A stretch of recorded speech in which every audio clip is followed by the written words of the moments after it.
We begin with a commemoration of the Birmingham Children's March, which took place in May 1963.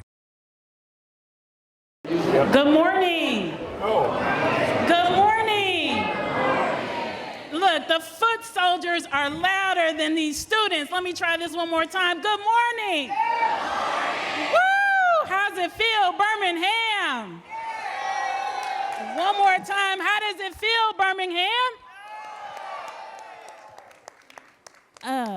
These foot soldiers still louder than these students. Let's try it one more time. Come on, Birmingham. How's it feel? Woo, woo, woo, woo. Look, I am hype woman. I'm sorry. No, I'm not. My name is Dr. Samantha Elliott Briggs, and I serve as one of the vice presidents of the Birmingham Civil Rights Institute, and we are grateful that you are here with us today. Give yourselves a round of applause. This is a historic moment, Birmingham. This is the 60th anniversary of the 1963 Children's March. We are standing in one of the most important spaces in our city right now at 16th Street Baptist Church. I am so grateful that you all, that your school leaders, that your families allowed you to share in this space with us today. I am so grateful that Reverend Price welcomed us into his home. I am so grateful that our president and CEO, DeWanna L. Thompson, allowed us to have this opportunity. And I am so grateful to the city leaders, to all the education partners, to our business and community partners. I'm grateful to our team at BCRI. I'm grateful to C-SPAN for covering this event today and for these foot soldiers. Foot soldiers, would you mind just standing up and being recognized right off the top?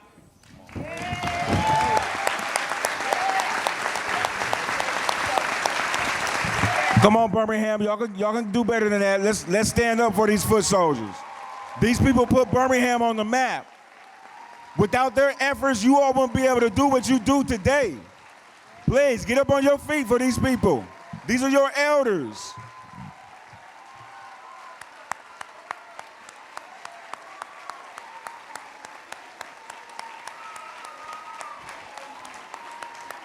With that respect being held, I'm going to pass the mic to my colleague here, our Director of Education, Mr. Charles Woods III, to get us along our way. No.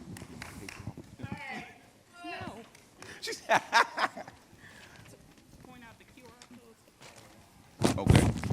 All right, greetings. I asked my boss just now if she would pass me my notes so I could read my paper. She said no. So I guess I'm freestyling. I just want to say thank you to everyone being here today. This is a program that I came up with 6 years ago to try and honor our foot soldiers, but also make the connection with our youth to our elders and our foot soldiers. It's important that our foot soldiers are here to show our young people that it can be done, okay? That they didn't do anything that y'all can't do today. And I wanted to make sure that we were able to bridge the gap between these two generations. That's the real important part. But if I can be totally candid and truthful, it's you young people that are really the important people here today. Okay, so give yourselves a round of applause again.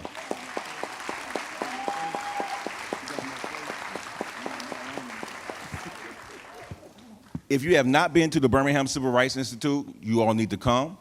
If you're a student in Jefferson County, you can come for free, but your parents and your adults will have to pay. So let that be a motivator for you to come and learn this history that these great individuals participated in 60 years ago, and many that are still participating, okay? Many of our foot soldiers are still foot soldiers and still activists, and they're out there every day. And so today I have a few things that I have to let you all know about how your day is gonna proceed today. But I also had a whole lot of other stuff that I was going to say that was on that paper that my boss wouldn't let me go grab. So today is a conference-style program. You all will be engaged with several different individuals that will be teaching you very pertinent information. Now, one thing that everyone should have or should be in your area or your zone It's one of these papers right here with a QR code on it. I know at school you can't use your phones, but today you can pull those phones out and scan this QR code and then put them back, okay? I don't want you engaging your phone, but don't do that now. Just make sure you find this, but don't scan that QR code now because it's a survey after you have a pre-event survey and then an after-event survey. The way this is gonna go is that once these individuals engage you throughout the day, around 12:30, we're gonna have a march out of this building. You see signs in your pews. Chaperones, please designate a student to hold those signs as we march. When we leave the church, we will go across the street. We will go around Kelly Ingram Park and then into the park where lunch will be distributed for you. Okay? Has everybody got that? All right. Anything else in particular I need to add, Dr. Briggs? I don't have my paper. Yes, ma'am.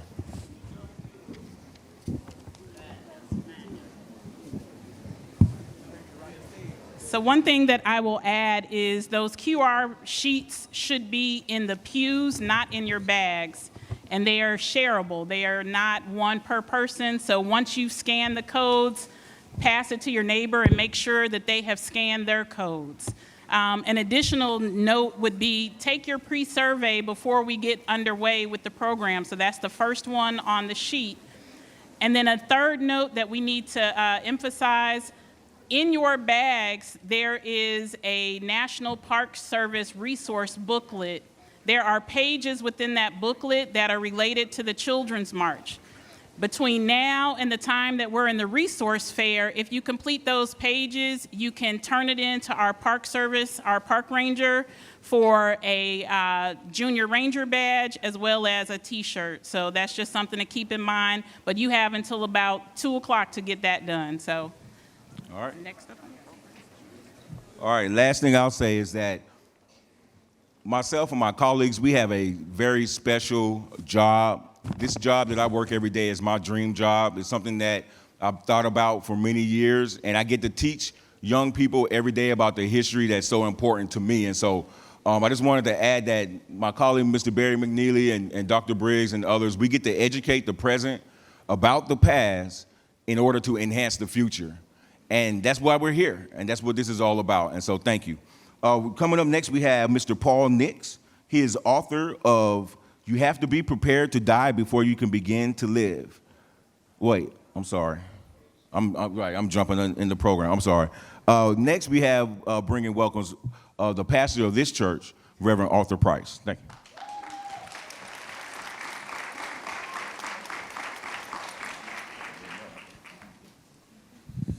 Good morning. Good morning. I want to welcome you to the 16th Street Baptist Church. Here at 16th Street Baptist Church, Jesus Christ is the main attraction. 60 years ago, the main attraction of this church was to stomp out injustice and equity and inequality. Dr. Shuttlesworth asked Dr. King to come to Birmingham, and they had some lunch counter sit-ins that didn't get a whole lot of fanfare. But on Good Friday, Dr. King was arrested, and he penned his letter from the Birmingham jail. But while Dr. King was in jail, his lieutenants had the bright idea to get the children involved in the movement. And these foot soldiers were your age at that time, and they got involved in the movement. And they packed this church the way the church is packed right now. And when Dr. King taught them how to protest nonviolently, Dr. King had two overall objectives. One was to fill up the jails in Birmingham. So kids like you walked out of these doors 50 at a time, and they were met by billy clubs, they were met by fire hoses, they were met by police dogs, and they were taken to jail, and they were ready to go to jail. And the second objective of Dr. King was to make sure that this event in Birmingham got on this very new invention called television.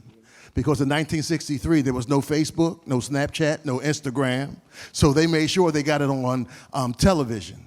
Got the attention of the president, emboldened him to tell his brother to broker a deal, and Dr. King was emboldened to do the March on Washington. We are here today because in 1963, those foot soldiers taught us some lessons. In 1963, they touched some lives. In 1963, they transformed this land. And if they could do it, you can do it too. So welcome to 16th Street.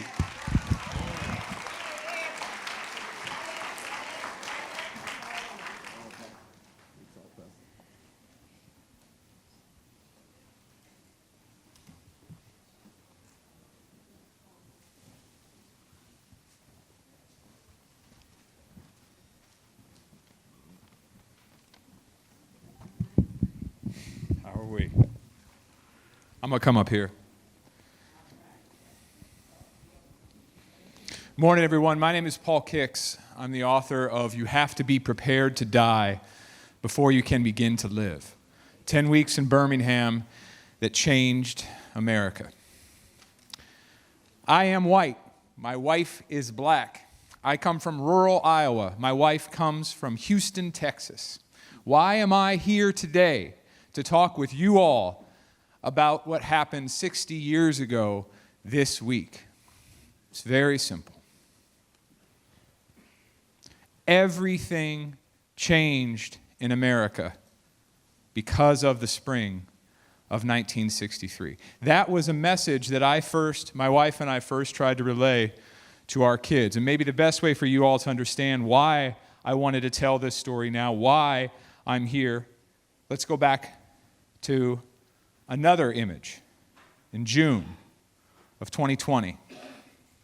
George Floyd being killed by Officer Derek Chauvin. As I said, my wife, Sonia, she's from inner city Houston. She grew up one neighborhood over from George. George grew up in 3rd Ward, Sonia grew up in 5th Ward. George and Sonia were the same age, 46. Sonia had friends, relatives, dear cousins who went to Yates High, George's high school. Sonia's cousin Derek knew George back then, knew him as the tight end on the state championship playing football team at Yates High. We have 3 kids. At the time, our twin boys were 9. Our daughter was 11 years old. And I tell you all of this because George's murder felt personal to us because of Sonia's connection to Houston and to that neighborhood. And as a result of that, George's murder was the first time that we, as parents, did not shield our kids from black men and black women who were being killed by law enforcement officers whose deaths were captured by body cam footage or cell phones. George's murder was the first time that we all sat on CNN and we watched him die. Our kids had a lot of questions about that. Our twin boys in particular, they were 9 again at the time. The questions moved very quickly from, are all cops racist? Kind of took a step down to self-hatred. Why did that happen to him? Will something like that happen to me? Am I inferior too? Sonia and I did our best to try to stem that. We love you. You can do whatever you want in this life. But it didn't really hold. The latter half of 2020 was a very difficult time for our family, as it was for many people in America. I don't think that our lives are perhaps all that different from yours. Later that summer, when Jacob Blake walked away from Kenosha, Wisconsin cops, and those cops shot him in the back 7 times while his 3 kids screamed from his car, our twin boys saw that coverage too. And what they said was, why do they keep trying to kill us? And they ran away from the room in tears. They became so despondent in the latter half of 2020. And we wanted to try to find a way to buoy them. We wanted to try to find a story that would tell them about faith and resilience and courage. Now again, I am a white man. I grew up on a farm in rural Iowa. After the twins were born, in particular, I started to read a lot of the Black canon. I started to read a lot of the civil rights movement. And if you flash forward now to 2020, when the boys are 9, I had a sense for one story that I thought was the most amazing story in the whole of America. Because from 1863 until 1963, nothing happened. Nothing changed. Well, I shouldn't say that. Of course, let me start again. Of course, emancipation happened, but by way of civil rights, by way of civil liberties, nothing improved. If you kids in particular get a chance, spend some time at the BCRI or spend some time at the public library and research what happened here in Birmingham at the turn of the 20th century into the time that people like the Reverend Fred Shuttlesworth were trying to lead the fight for civil rights. Those documents will tell you it was second-class citizenship at best. Very little had changed. So to go back, 1863 to 1963, no real fight. No real fight could ever really capture the attention of the nation and change America. From 1963, everything changes. And the story that I wanted to tell my kids was the story that I want to tell you briefly here today. Everything changes because of 10 weeks in Birmingham, and everything changes because of the people who are here today. Everything changes in large measure because of what happened in early May. You can say that these 10 weeks of the Birmingham campaign are the most critical weeks in the whole of the 20th century. I firmly believe that. I think you can go even more specific. The first week of May is the week that all of America changes forever. It takes a long time. It took a long time, but after that, the Kennedy brothers sponsor civil rights legislation in June of 1963. That sponsorship becomes a Civil Rights Act in 1964. That leads to the Voting Rights Act of 1965. That leads to King's death in 1968 and a new life for his country. Not only the ability for Shirley Chisholm to run for president, not only the rise of the black middle and upper class, not only the presidency of Barack Obama, but the ability for me, as a white man, to marry the woman I love in a former Jim Crow state like Texas, and to raise our 3 kids on a shaded street where nobody harasses us for who we are. Birmingham changes everything, and the first week in May is where everything starts. This is hallowed ground.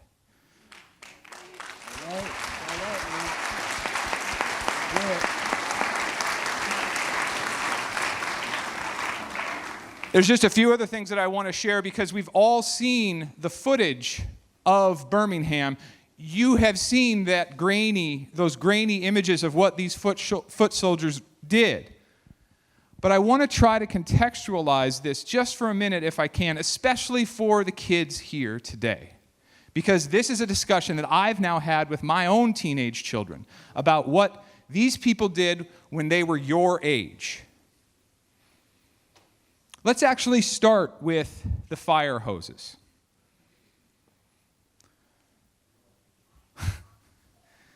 You see those images of those kids and you think that must have hurt. Those fire hoses, and these people can tell you this, they were mounted on massive metal tripods, as if it were artillery, as if the force of a cannon was going to rush out. It was not manned by 1 firefighter or 2 firefighters. If you go back and look at the images, the raw footage, those fire hoses were manned by 3 cops or 4 cops, or 3 firefighters or 4 firefighters, The power that came out of those of that water. It was enough to knock brick loose from mortar. It was enough to strip the bark from a tree at a distance of more than 100 feet. And let me tell you about this. These people here today, and the people who are in the footage of that day, what that grainy images won't tell you, these people are hit at a distance of less than 50 feet. Less than 50 feet. There are people who talked about how when they went out in the line, they could hear the water hissing across other people. And then it would hit them. And it would hit their hairline. And it would rip the hair straight from the roots, effectively scalping them right outside 60 years ago. The raw footage would show when the water hit them, kids would just sort of backflip in the air and land flat on their stomach. The water hoses would disintegrate the clothes off of children. There was one girl who cartwheeled end over end over end because that's what the water kept doing to her. One of the most painful things that I saw from the raw footage was a girl about 14 or 15 years old, the clothes disintegrating around her, the firefighters, three firefighters focusing the hose on her. She's maybe 10 feet away, and they have the cruelty to keep it on her and move with her. They effectively slide her down the street, 50, 60, 70 feet. And she's just screaming in pain and agony. Then there are the dogs. Let's talk for just a second about the dogs, because you see images out there of what that was like. The Birmingham Police Department had one black German Shepherd whose name was the N-word. And these people, some of the people who talked in the Oral History Project, they'll tell you that that dog was vicious. He would grab somebody by the neck and thrash back and forth. People were effectively feasted on by these dogs. It was horrendous. There were World War II era reporters and photographers. The national media was here. And these people said they had not seen anything like Birmingham, Alabama, even in war zones. 60 years ago, right up the street in Kelly Ingram Park. That's where that happened. So why? Now do you understand what that was actually like? Here's what happened as a result. These brave people had the courage that you all have. It's within all of us. We can channel it. We can be as brave as everyone in the front row here was. Because what they fought for that day was a chance so that all of America could see what the most hateful, racist place in America could do. And that hateful, racist place represented in some measure racism throughout all of America. And the foot soldiers here today, they did what they did so that America could change. One of the most remarkable things, if I could just say.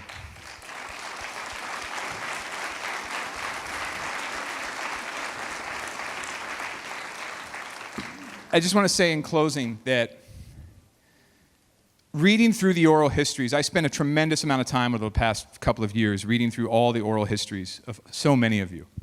And one consistent message is that you all, as teenagers, wanted to change, not only so your life would be better, but so the lives of everyone else would be better. And I am here today as living proof of what you all did, so thank you.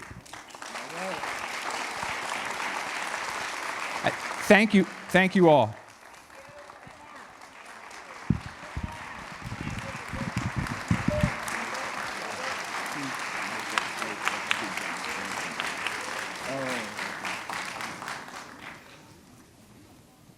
All right, thank you so much, Mr. Nix. Now we're going to have greetings. First, we'll have Ms. Paulette Roby, Executive Director of the Civil Rights Activist Committee.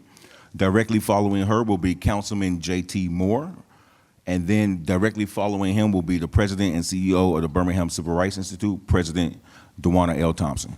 Paulette, thank you.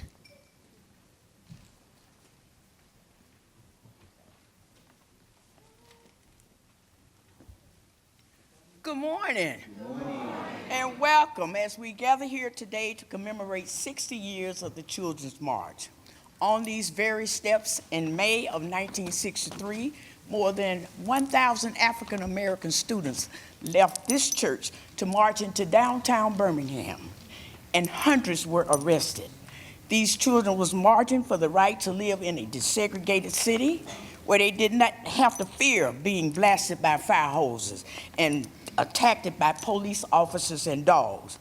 These brave foot soldiers heard the clarion call of Reverend Fred Shuttlesworth, Dr. Martin Luther King, and SCLC organizer James Bevel. They were marching and singing, "Ain't gonna let nobody turn me around." So again, I say welcome to the day of memories, paying homage and commemorations to all participants in the Children's March of 1963. And that's why we are here today, so that we will always remember the Children's Crusade in this city and never ever forget it. We're glad you're here. Sit back, enjoy the program and other related festivities. Welcome.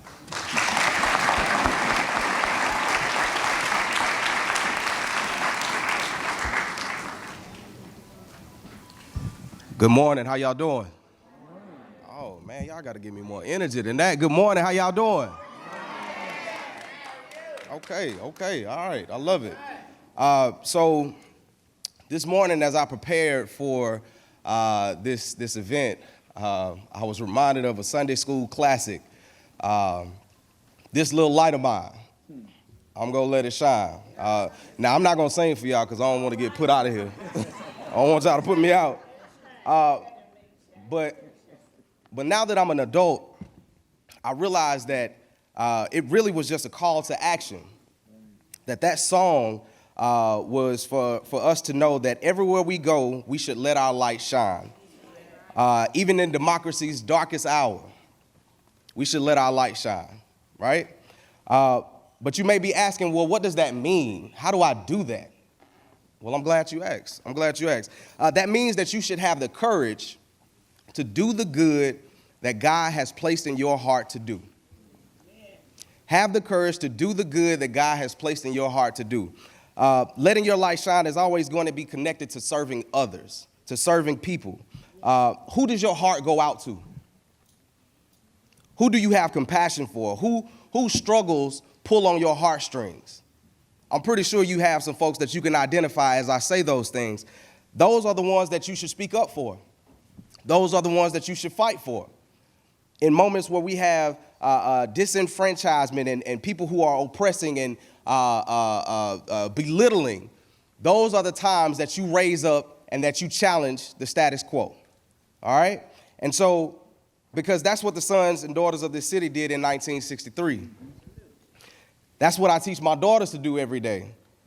And that's what this office, the District 4 office, is committed to making sure that we encourage young people in our city to do through the youth council that we're going to start.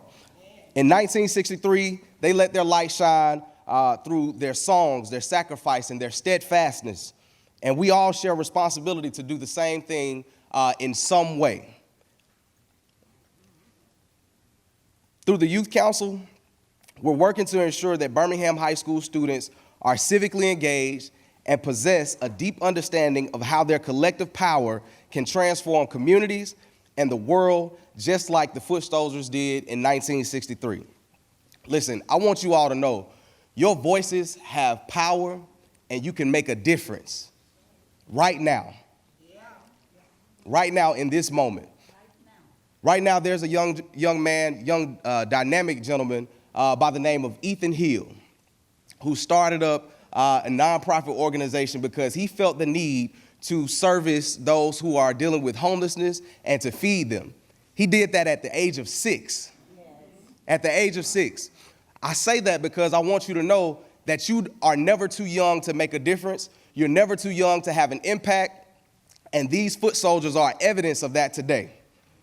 This event, I believe, was created for no other reason than to keep us in remembrance of the work and the sacrifice that they made for us, but also to inspire each and every one of you that you can do the same thing right now today.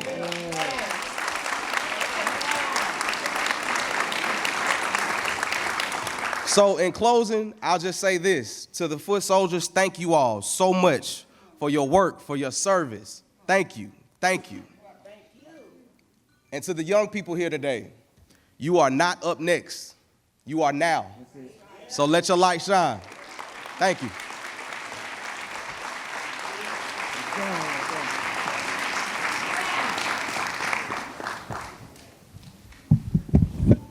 Good morning. So we've heard a lot already, right? And you have to forgive me. My name is DeWanda Thompson. I'm the president and CEO of the Birmingham Civil Rights Institute. I'm honored to be here, to the pastor of this church, to the leaders, to all of our city members, to all of our foot soldiers, and to you. I have to be myself today because there is absolutely no way on the 60th anniversary of the Children's Crusade, in this sacred space, called 16th Street Baptist Church. Can we be anything less than extraordinary? We have got to remind ourselves that we are a part of an incredible legacy, of an incredible tradition of people who said enough is enough. We can't come in here just the same way that we would normally come to church. Now, my dad is a pastor. I had to go to church every day of my life up until about 20, okay? So I love church, actually. But we aren't just today. We are in sacred space. And so what do you do when you come into sacred space? You might ask. First of all, you acknowledge spirit. There is a spirit about the work, about the movement. It is a spirit that compels us to continue to do this work. So we have to first invite and welcome and acknowledge spirit. And let me tell you, the spirit is here because the spirit is in you and you are here. So let's first acknowledge the spirit. Clap for the spirit that's in the room today.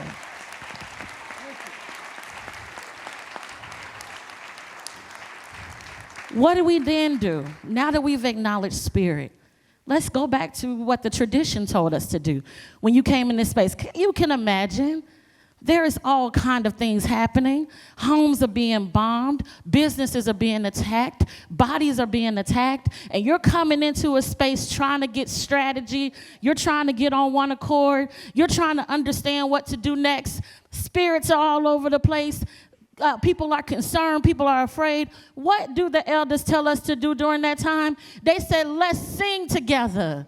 Let's activate together. So today, I want you to start with me. I'm just going to do a small chant, and we're going to do it together because we got to be in the same spirit. And we're just going to simply say, the people united can never be defeated. The people united can never be defeated. Stand up and say it with me. The people united can never be defeated.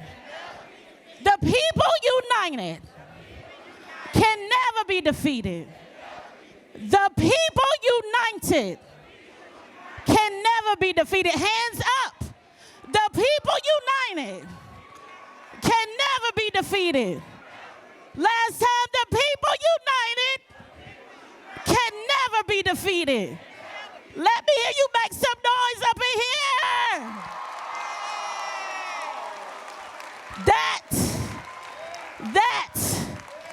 That is the legacy that you have. That you can go in any room and set the atmosphere. That you can go in any room and change the dynamic.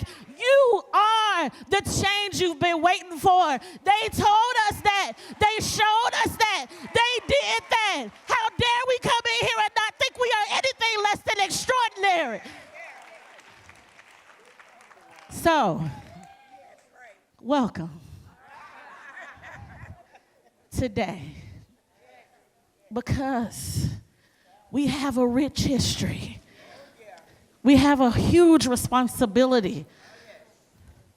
My elders told me that each generation is responsible for the next. We lost one of my personal elders, Harry Belafonte, who told me when I was 21 years old that the agenda was to get an agenda. Our elders and our foot soldiers, they had an agenda. And they did what they had to do. What's your agenda, my young folk? What's your agenda? It's not our job to tell you what to do. It is our job to remind you that you have a responsibility. So I look forward to working with you. Thank you so much to our team at the Civil Rights Institute. I'm so proud of them. Thank you to all of our partners. And thank you for what we're going to do together today. Amen? Amen. Thank you. All right. Give our president and CEO another round of applause, please. All right. So right now what we're going to have is a panel discussion, some local students and teachers. And so when I call your name, please come up here and have a seat. First, we're going to start off with Mr. Barry McNeely. Barry McNeely is our historical content expert. He's also a Parker High School legend.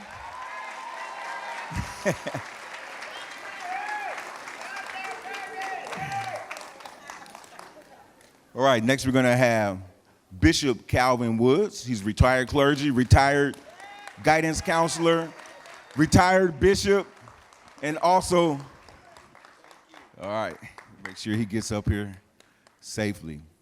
Next, we're gonna have Reverend Gwendolyn Webb. She was a student leader during the 1963 Children's Crusade. And she's also the founder of Foot Soldiers International. We will also have Miss Tosser Brownlee, professional student counselor, Carver High School. Thank you all. And lastly, we're going to have Mr. Dion Arnold. He's a student and community activist, also a member of the Birmingham Civil Rights Institute's Legacy Youth Leadership Program. Thank y'all so much. Make sure you turn your mics on. And Barry, I'm going to leave it to you.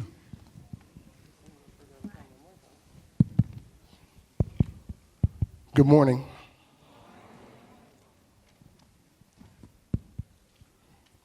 Before we begin this discussion, I want to go back to something that Mr. Kicks was saying earlier. And I want to not repeat what he said, and I don't want to repeat what Reverend Price said. And both of them spoke very historically, and they detailed what took place in Birmingham. They detailed what took place in Birmingham with a dedicated group of people. But it should not be lost upon anybody sitting in this room right now that what those young people faced, what those adults faced in 1963, had they not succeeded, it would have been just another thing that happened in Birmingham.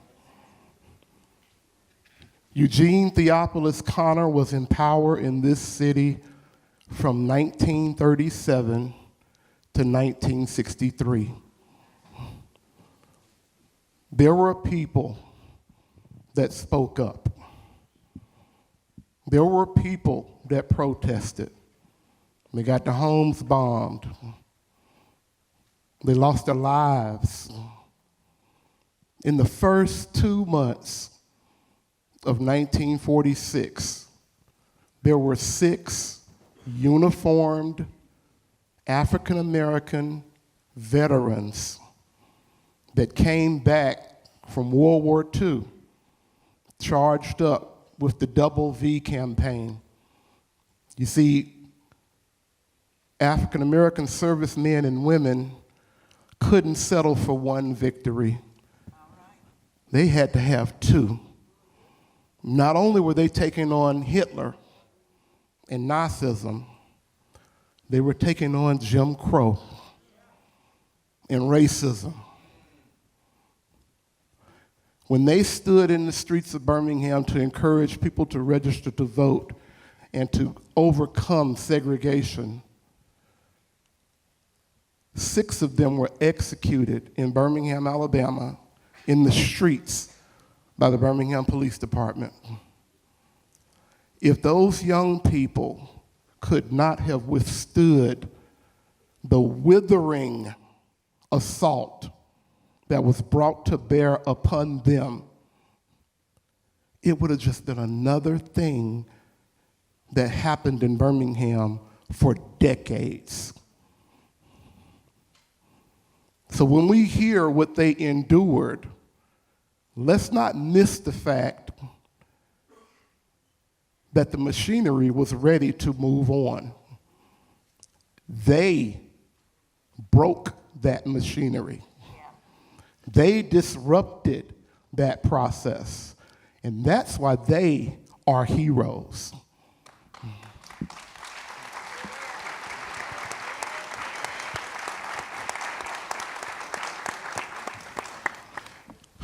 This morning, as the Birmingham Civil Rights Institute has done for years now with the cooperation of our partners here in the Birmingham Civil Rights National Monument, we look back as we look ahead. We want to bring together that generation with this generation as we move forward. I'm joined on this stage right now by a student and an educator from 1963. I'm also joined on this stage by a student and an educator from 2023. And I'm sitting in the middle not because I'm the most important, but I'm sitting in the middle because I'm attempting to bridge the gap. All right. All right.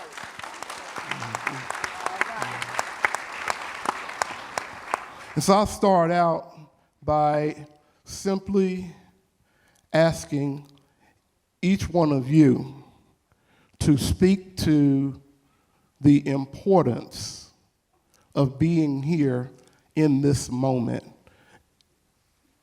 And Bishop Woods, we'll start with you. Giving obedience. Is this on? When you get old, you're more receptive. Giving obedience to the presence of the Holy Spirit of God, Pastor Price. And Dr. Price, God made you look like a boy, but I know you, Dr. Price. Amen. Whatever God does, he does for a reason. And certainly to the president, the Civil Rights Institute, and I call her Dr. Thompson. You know, when she was a girl, she started working when she was a girl. And she had so much ability, she worked at the City Hall. She went to Washington, D.C., and worked with the Nationals. Worked all over this country. And we had our eyes on her ever since she was a little girl, and God brought her back, put her in this position. And I want to say to all of you, I'm delighted to be here, Mr. McMealy. Glad to see you. I taught you at Parker. And don't get mad, I'll whip you behind a few times.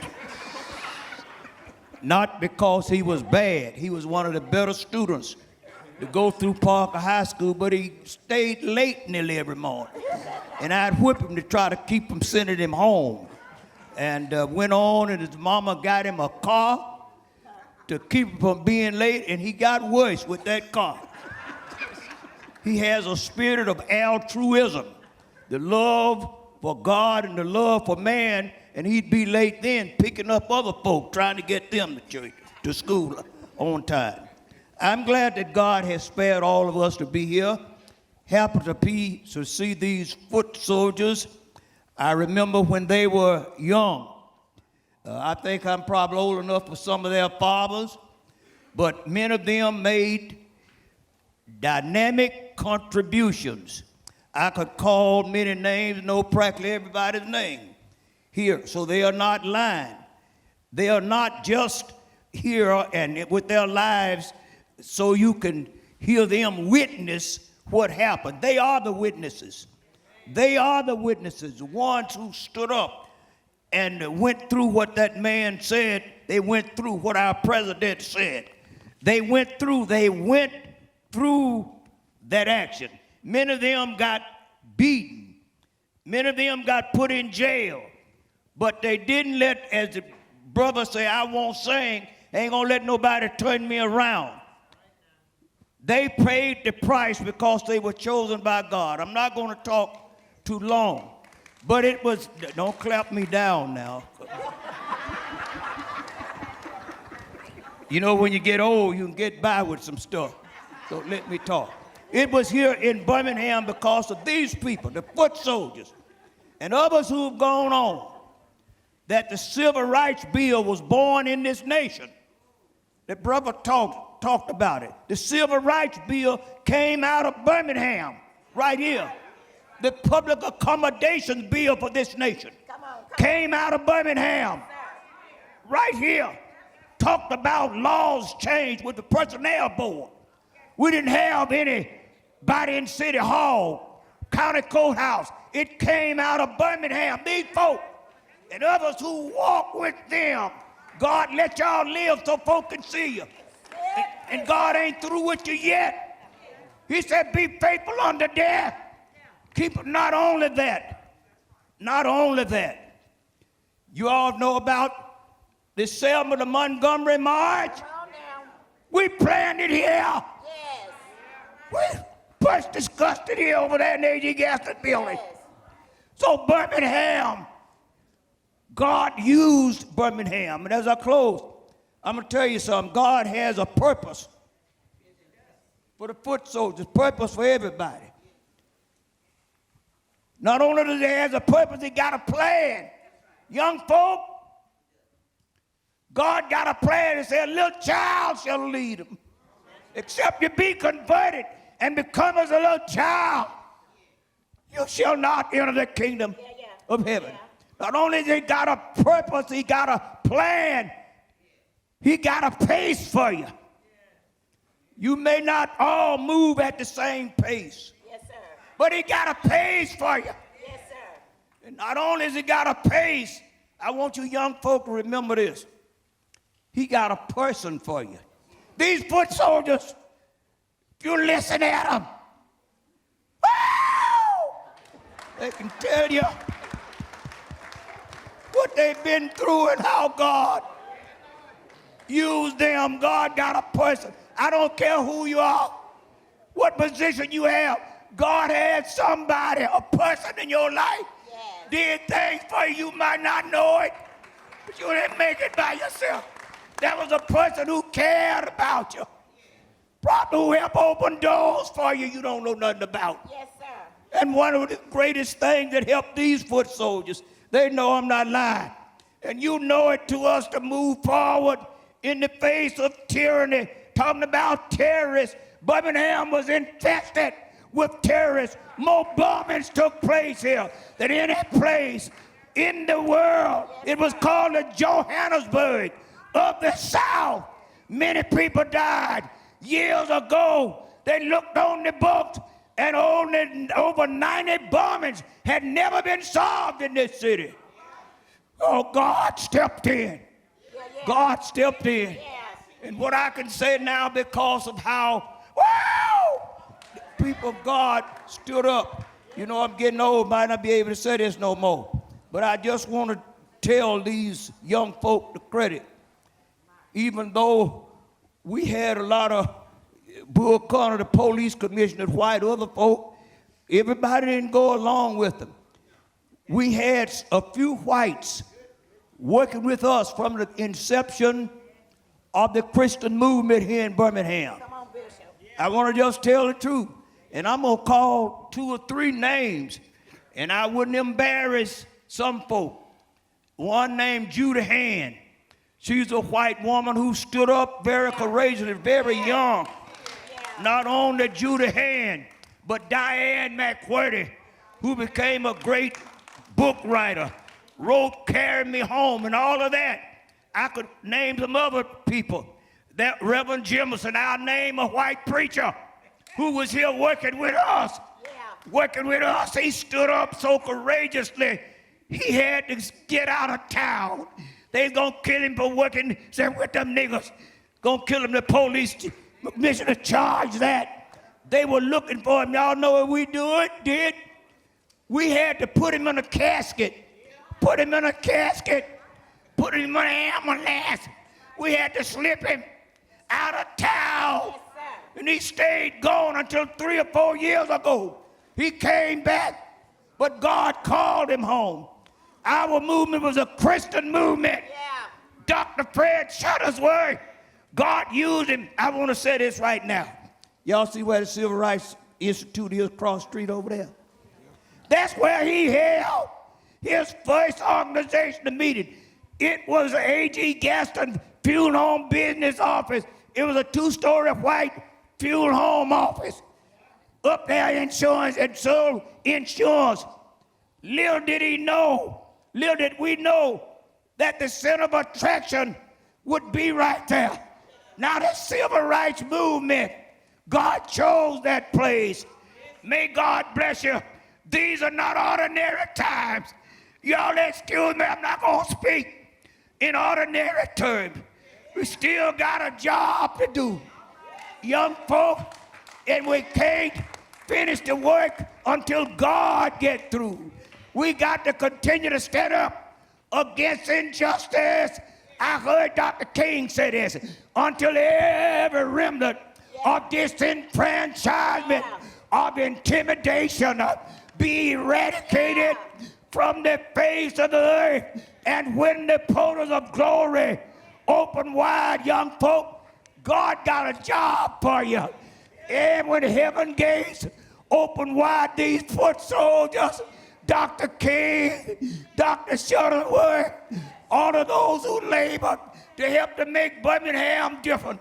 That brother said Birmingham made the whole world a whole new world. Amen. The foot soldiers gonna step inside.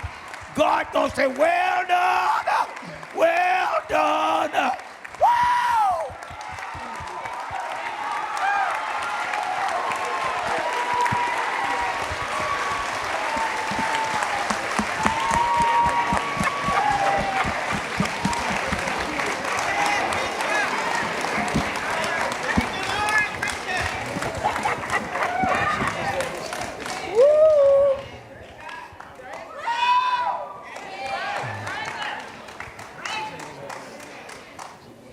We needed that.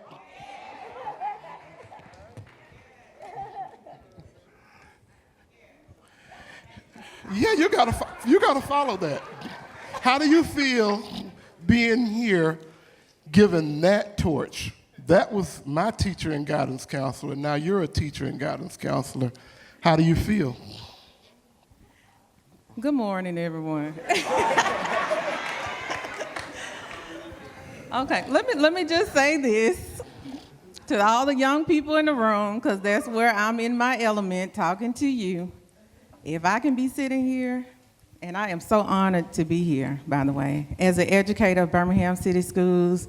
I started as a history teacher next to this historian of the city of Birmingham, Mr. Barry McNeely. And even in 2004 at A.H. Parker High School, knowing that this gentleman, and he is not ordinary, would be my co-worker in my department, you can imagine how I felt. But he embraced me as a mentor, and he helped me through that entire time as a history teacher. From Parker High School, I went to Winona High School. I was there for 7 years after completing 7 years at A.H. Parker High School. Yeah. Thank you. Thank you. And I see some of my fellow coworkers in the room who were my support systems while at Winona High School. Ms. Blackman, Mr. Jackson. Yes. And I will say, at Parker High School as a history teacher, I know this wasn't my thing, what Mr. Barry McNeely is doing, but I did my best as a history teacher. And something said, just use that classroom as your mouthpiece to our young people. So I decided during that time to do what I was comfortable with, going out and meeting people. And at that time, I was Miss Gray and President Thompson, who I'm sure she did not know she would be president in 2023 at this very moment. She was working with YouServe. And she came into my classroom and she poured into my students. And I welcomed her, and Mr. Barry McNeely approved of it and allowed it to happen. And I'm, just getting into my education. And then at Winona High School, continuing to do what I do, because God knew I would go into counseling. I did not know. I was a history teacher, but being comfortable, I continued to do me, Tasha. So during that time, I met Councilman Moore. Mr. Jonathan Moore has always been a hero for the A.G. Gaston Boys and Girls Club. So honestly, today, this is a full circle moment for myself. Bishop Woods is my family, the Covington family pastor, and he has been their pastor for years. His brother, Abraham Woods, was my instructor at Miles College, my alma mater. At Carver High School, I have my champions. I am currently there, and I'm in my 5th year at Carver High School now. So I'm in 19 years in Birmingham City School, all high school, young people is what I know. I have my champions there. I have Ms. Blumenfield, she's there. Yes, I have Ms. Woods, she's there. And by the way, Mrs. Woods is the district's Teacher of the Year. So this moment, honestly, for me is a full circle moment. Councilman Moore told me to let my light shine. I got a little light. This is my time to shine. I was told that I have a plan. God had a plan for me. I was Tasha from Wylam Community, Bush Middle School, Ensley High School, Miles College. I am an ordinary. I am so nervous sitting here in front of you, but in my element, I pour into children. I deal with children. Now, the main difference, I think, in our profession right now is the word guidance. We no longer use that word guidance. We are school counselors. We focus on the holistic approach to teaching and educating a student. We focus on the traumas and different social and emotional issues that our students deal with every day, and that's where I'm in my element. Almost every situation I've dealt with today with our young people has been post-traumatic stress from COVID. When we came back into a full school year, trying to get back to normal after COVID, when schools were shut down, we walked into a whirlwind as counselors of suicide attempt, suicide ideation, not to mention the enormous loss of our African-American children in this community and the toll that has taken on the young people sitting right here in this room. So although I'm out of the classroom and I've moved on to allow other beautiful teachers to take the charge, we have excellent teachers.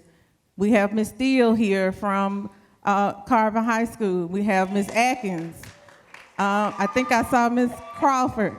We have teachers in our schools who allow counselors to be great at what they do. If it were not for your child or these children pouring into the teachers, then we as counselors would never hear what it is. So I want to say this quickly, that as a school counselor, the main thing that I hear currently now from our children and their issues that they face is dealing with social media, is dealing with self-care and self-love and all of these pressures they feel like they feel.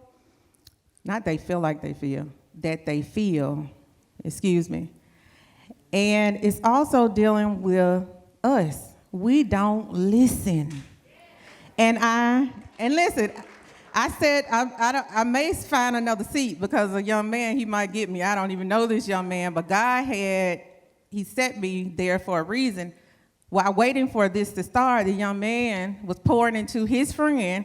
He said to his friend, he's going on and on. He's frustrated. His friend said to him, your mom is just being a good mom, basically. But the young man is basically saying to him, she won't listen to me. We have to listen to our young people. We have to stop talking, and I know as a mother myself that we're trying to connect, but sometimes we just need to stop and listen. So that's my word during my light that I want to share. We have to listen, and we have to create relationships with our children, not friendships, because there should be a separation. My child can't talk to me like we are friends. We need to create respectful relationships with our children. And then on that end, I can do a wonderful job. Our beautiful teachers can pour into, and as a whole, Birmingham will thrive. Thank you.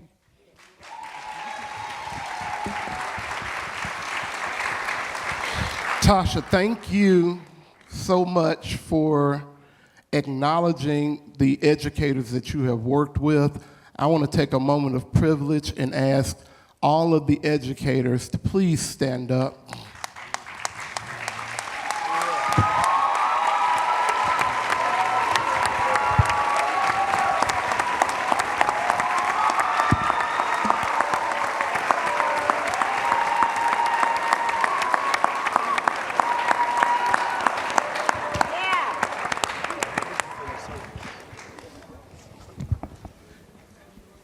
You are necessary, you are essential, and you are loved. Yes. Thank you.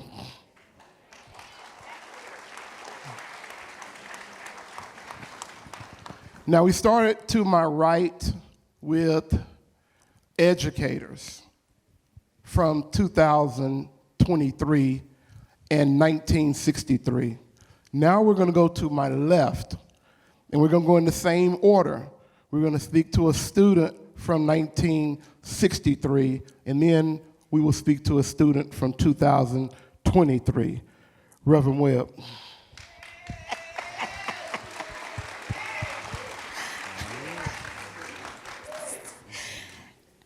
Let me say, it's still morning, isn't it? Good morning. Oh, come on, look, I'm just a good old Baptist preacher, so you can do better than that. Come on. Good morning. Morning. Good morning.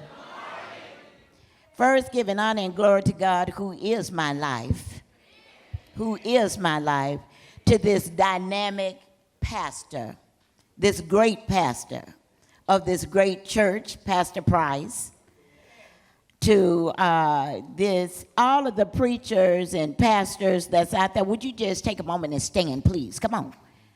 I don't know, all the preachers, pastors, evangelists, all of you just stand if you would, please.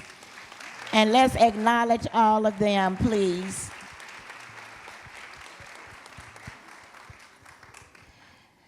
Now, to all of the foot soldiers, why don't y'all stand again, please? To all of the foot soldiers.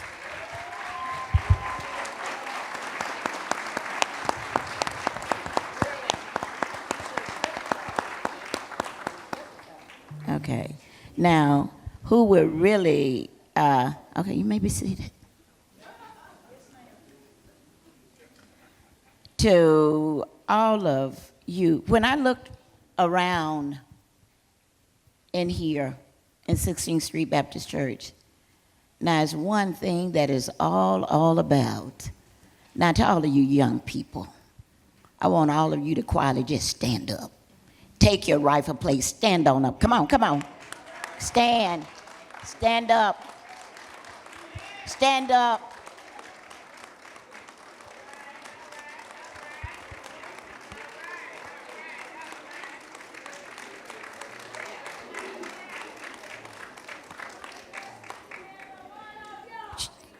You're not the leaders of tomorrow. You're the leaders of today.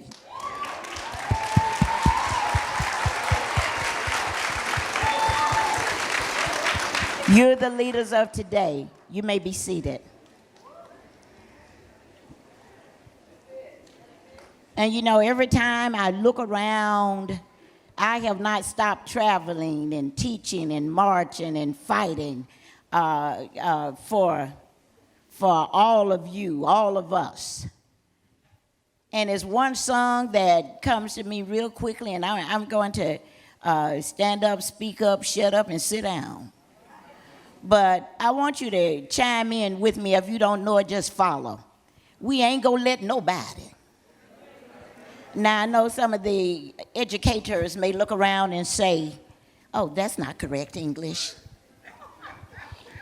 It brought us all the way. We ain't gonna let nobody. And young folks, I expect for you to join in and just carry it on out. We ain't gonna let nobody. No, no. No, no. We ain't gonna let nobody. We're gonna marching up the freedom lane. We ain't gonna let nobody, no, no, no, no. We ain't gonna let nobody. We gonna marching up the freedom lane. We ain't gonna let no gun violence. No, no, no, no. We ain't gonna let no gun violence. We gonna marching up the freedom lane. Oh, y'all all right. All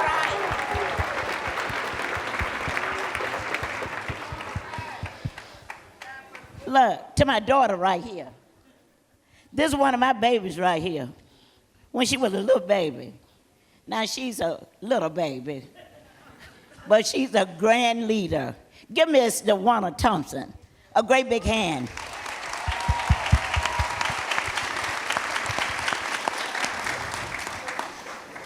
And if I may quickly then, to my councilman, my district, I got to say something about him because I'm gonna get on him when we get out of here. So I'm going to, Jonathan Moore. Jonathan, just wave your hand. Councilman Moore. Young man that's on a mission. And we have another councilman here. You know, you see Councilman O'Quinn just everywhere, almost. And we'd like to acknowledge him. He's just, he's my brother of a different mother. Give him a hand, come on. Now to what I'm going to say, and all of this platform here,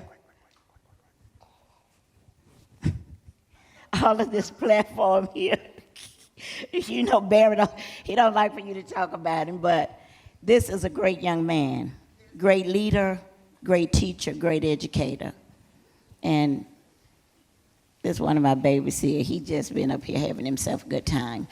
Let me say this to you, if you don't know it yet, which you've been told, you're on hollow ground. And for this man of God, evidently he stepped out, to allow us, let me tell you, I'm a pastor, to allow us to grace his pulpit, the pulpit. I want you to just thank him again with a great big round of applause and a thank you.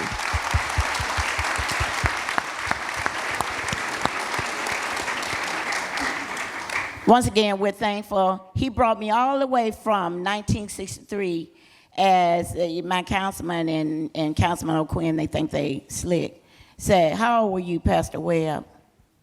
I said, do the math. Just do the math. You're just trying to find out how old I am. Regardless, I'm still going. Still here.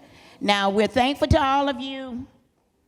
And I said I was going to stand up, speak up, shut up, and sit down. I'm sitting down.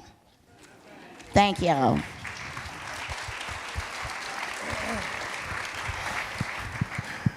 Dion, I bet you thought we'd never get to you.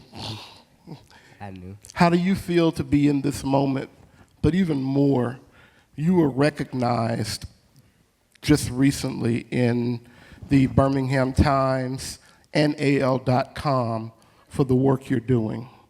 Can you speak to what has inspired you to do that and how it feels to be here amongst people who have made change in our community? Now, before I say anything or expand on anything, I want everybody in here to give this panel another round of applause. The reason I say that is because Mr. McNeely, I know I thought he'd never get to me. I know he wants me to follow up on what they're doing and what they're saying, but I wanted to kind of say that one thing that I'll say I represent is my organization. That's one of the main things that you'll find. Oh, got you. But this is one of the main things that I represent. And this organization is called Solutions. Solutions is a youth-led, nonviolence organization that was started in December of 2018. It was started with the purpose of helping children, teens, and young adults learn how to resolve conflict by managing their emotions and creating their own method of self-discipline. Now, over the years, we've been making strides. Yes. Making strides within our community, within the greater Birmingham area, and trying to get a lot more youth within our city to come out, express themselves, and be a part of their actual community. But that was slowed by COVID. Like 2020, that slowed a lot of our momentum down. And it's just now, recently, that we're getting back up and getting that movement started. Yes. Getting back on track. And so I wanted to say one of my many inspirations behind the creation of this organization is my mother. I don't know, many of you have read the article already, but for those who have not, this organization was started because of the passing of my late mother. In January of 2018, my mother passed, and it kind of set the wheels in motion to what would be the creation of Solutions. After her passing, I'll say, not only was I filled with the emotions and the grief that would come from it, I also knew I had a new calling to come to. As I would say, as I got older, I thought to myself, I never really knew what I was going to do after college. I haven't thought about it back then. I never really thought about it, never really paid attention to it. So after her passing, it kind of hit me. It was a shock, more like immediately coming into the present moment. Once that happened, it hit me that I didn't have any type of a plan. I didn't know what I was gonna do. I didn't know if I was gonna make it, if I was gonna be who I wanted to be, if I was gonna become what I wanted to become. And all that did was just motivate me to do and try to be more. Try to be the best that I could be. And as I look today and see the foot soldiers that are sitting in front of me, and as I look back then and I see all the churches, the Civil Rights Institute, all these organizations that took place at one time and at one moment that all came together to make not only me, but everybody else in here, I now realize that those pivotal moments, what they represent is something great to this city, and it's a mark and something that we should all take with us, even after this event is over. Because even if you don't know what you're gonna do, even if you have no basis of what you're gonna do, it will come a time where you're gonna have to have that. And who better to have a good mark of what you're gonna do and how you're gonna accomplish it when you see all these problems going on, when you see the problem of gun violence, police brutality, racism, all these issues, so many for about 50 years ago had to deal with that still exist to this day. You can be who you want to be. Oh, say that. You can always be who you want to be. But to be the best that you can be, you always have to devote yourself to making some good of a change. Whether that be your community, whether that be your city, whether that be your nation. If you want to have your business, that's good. Want to have what you want to have, that's great. But you always want to look out for those who are less fortunate, those who do not have the same resources you had, those who were not as lucky, and those who have fought for you in the past, Yes. even without you knowing it. And so I wanted to say that because of all that coalescing, this is why I founded this organization. once I realized at that moment I had to make something, I had to do something, and that if it was no other moment than that, well, I knew the work that had to be done, I knew the work that had to be put in. The only thing for me then was to do it. So ever since then, I've been devoting myself, I've been trying my hardest, and it's been paying off. Thank you, Deon.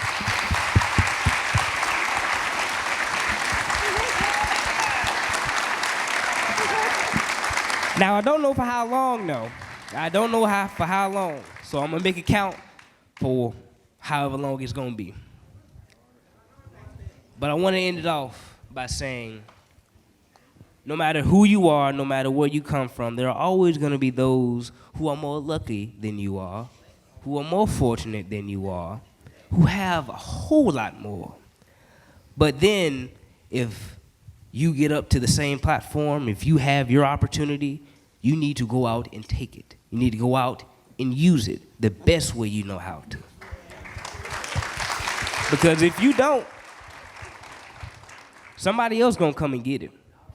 Somebody else gonna come and get it, or you gonna lose it.